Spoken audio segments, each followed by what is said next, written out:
রিমি নতুন একটা অ্যাপার্টমেন্টে উঠল, ফ্ল্যাট নাম্বার ৪০৭।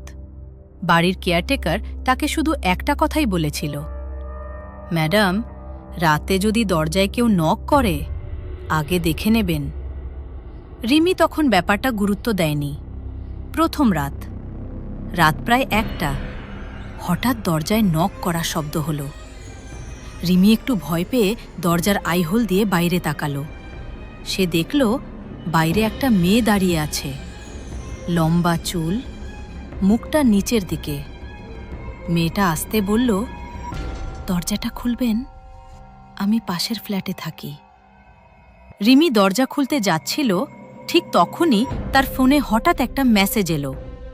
অচেনা নম্বর থেকে লেখা, দরজা খুলবেন না। রিমি থেমে গেল। সে আবার আইহোলে তাকালো, কিন্তু এবার বাইরে কেউ নেই। আর ঠিক তখনই তার পেছন থেকে একটা ঠান্ডা গলা ফিসফিস করে বলল, ভালোই করেছ দরজাটা না খুলে।